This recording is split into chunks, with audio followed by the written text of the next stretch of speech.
Hey guys, how you going? Howie here for Paladin Enclave Gaming. I keep on forgetting the name of my own channel.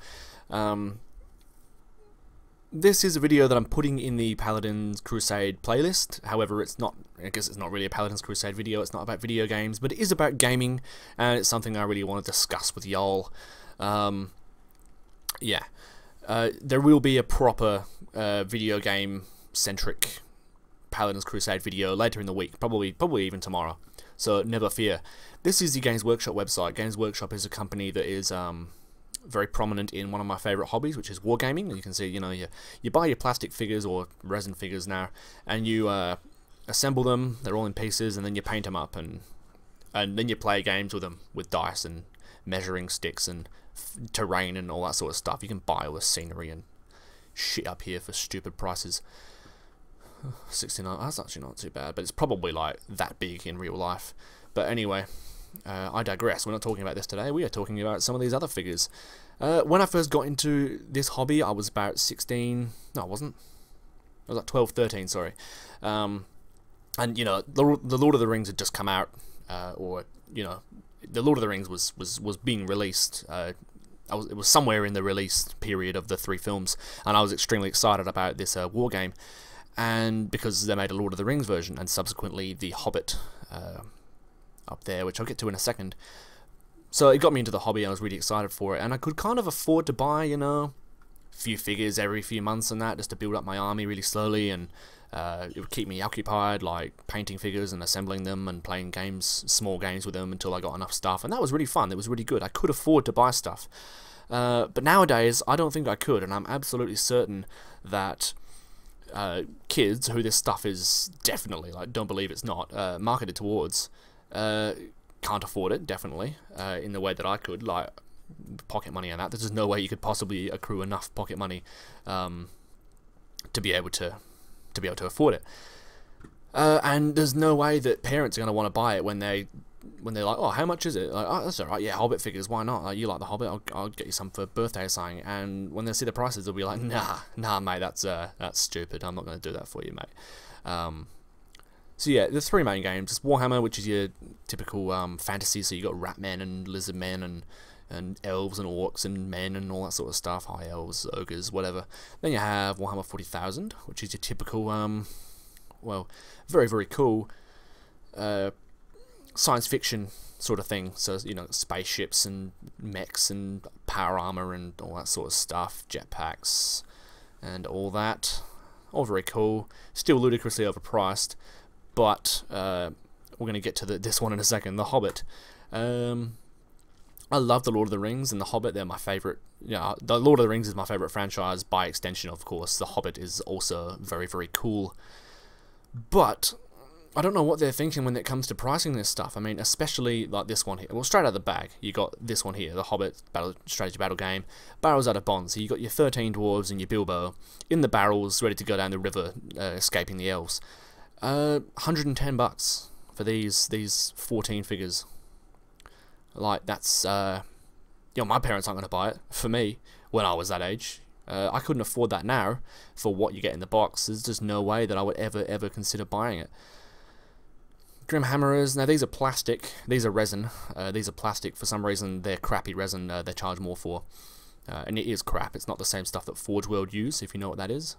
55 bucks, not as bad as that, it's not as horrible as that, but it is pretty bad still, suggesting that I could get, I think it was 24 figures, or something like that. I think you maybe could get like, I think it was like 20 Uruk-hai or something like that in a box, and it was like 30 bucks.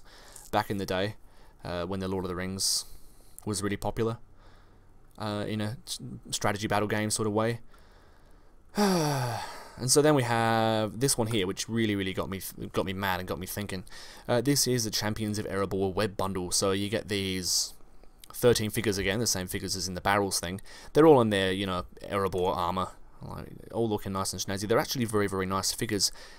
However, they are $330 for the 13 of them.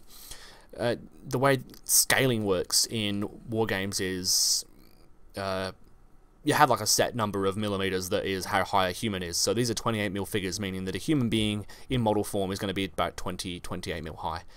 These are 28mm figures, but because they're dwarves, dwarves are 25% shorter than humans in the lore, and so because of that, the figures are going to be smaller. They're going to be dwarf size compared to the human figures, so they're going to be, I don't know, like 20mm high or something like that. So it's pretty small. That's like 2 centimeters.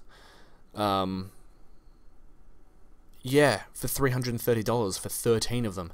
There's no way that I could afford that, even now. There's no way I could afford it when I was a kid, and there's no way that kids are going to be able to afford it. There's absolutely no way that parents, I'm not speaking for all of them, but most parents, sensible people, wouldn't consider thinking about buying something like that for their kids, especially when you consider that, although I don't consider this stuff toys because, I don't know, that seems like a bit of an insult to it, they kind of are toys, and parents are definitely going to see it that way, and there's nothing that anyone can do about that, and they're right to think that way when they're talking about buying stuff for their little kids. And they jack themselves off so much about it. They're just like, oh, I can't find any of it here.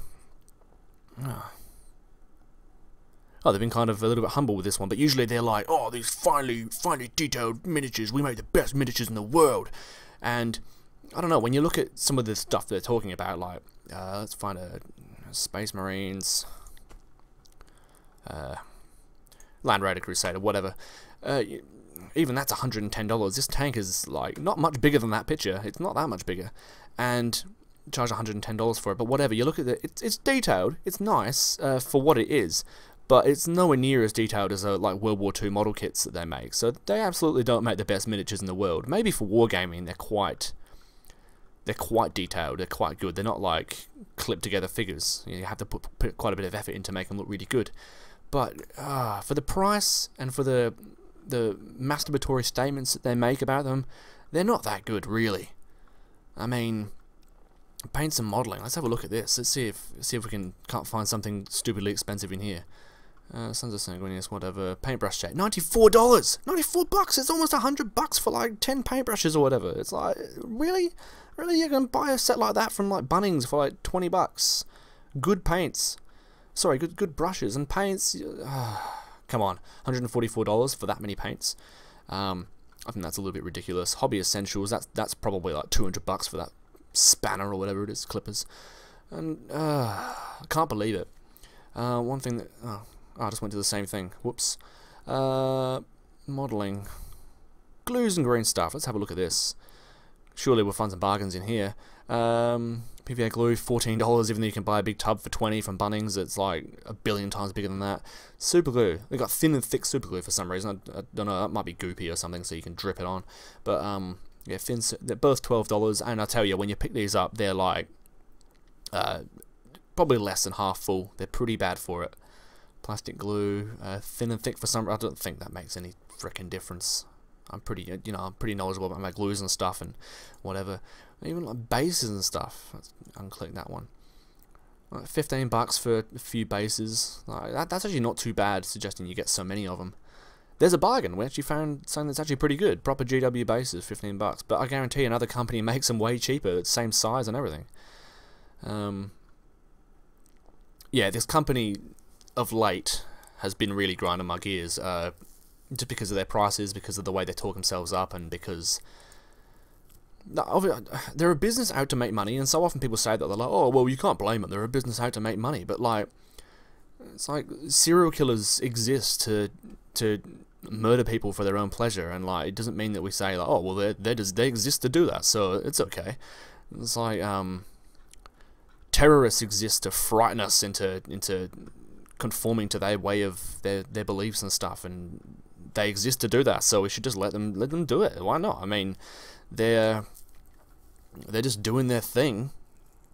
They're just doing their thing, and we shouldn't say anything about it. Like, they crashed into those towers. I mean, like, that's they exist to do that, so stop complaining about it, guys.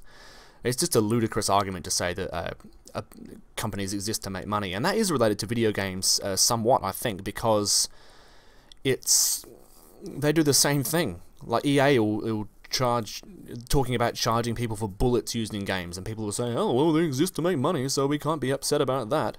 Charging money for bullets in game. Ugh.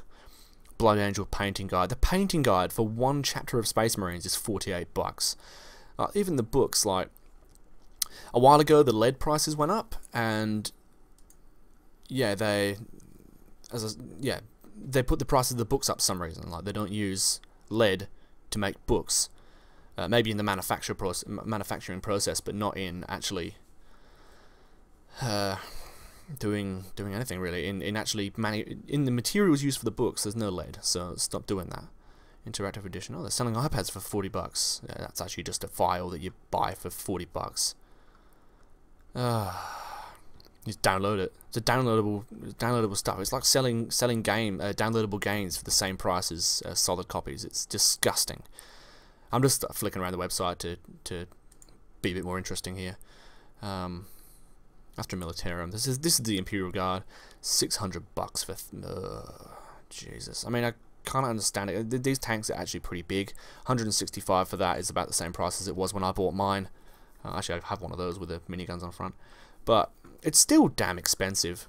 As you get World War II model kits that are more detailed than this, bigger, better, historically accurate, more educational, and they're like, I don't know, a quarter of the price, if that.